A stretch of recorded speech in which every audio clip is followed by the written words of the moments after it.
আজকে জানি না আমাদের এই কর্মসূচি কতটুকু ফলপ্রসূ হবে, কিন্তু আমরা আজকে এই প্রচন্ড রক্তের মধ্যে রাজপথে নেমে এটাই প্রমাণ করতে চাই বিশ্বের মুসলিম গাজাবাসীর পক্ষে আছে ধরে বলেন তারা ঠিক না।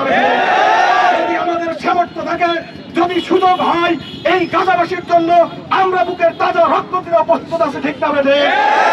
আজকে বলতে চাই, ইসরায়েলকে জানাতে চাই, বিশ্বের মুসলিম ঐক্যবদ্ধ ভাবে সর্বদেশে সব জায়গায় আজকে রাজপথে নেমে এসেছে গাজাবাসীর এই হরতালকে সফল করার জন্য।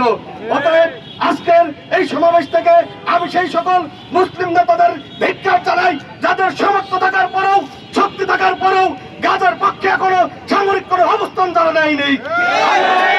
সেই সকল নেতাদের বিরুদ্ধে ধিক্কার জানাই যাদের কূটনৈতিক শক্তি থাকার পরেও ইসরায়েলের বিপক্ষে তারা কূটনৈতিক কোনো ভূমিকা করে রাখতে পারে নাই।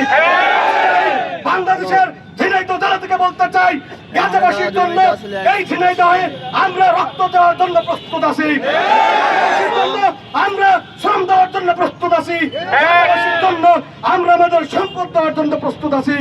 সর্বশেষ সকল কৃতজ্ঞ আহ্বান জানাই, যদি পরিবেশ পরিস্থিতি তৈরি হয় গাজাবাসীর রক্ষার জন্য, গাজাকে স্বাধীন করার জন্য, ফিলিস্তিনকে স্বাধীন করার জন্য যে কোনো কর্মসূচিতে রাজপথে থাকবো, যে কোনো কর্মসূচি বাস্তবায়নের জন্য জীবনের সর্বোচ্চটুকু দিয়ে চেষ্টা করে যাব। এই উদাহরণ দেখেই আমার সংক্ষিপ্ত বক্তব্য শেষ করছি। নাসরুম মিনাল্লাহি ওয়া ফাতহুন করিব ওয়া বাশশিরিল মুমিনিন।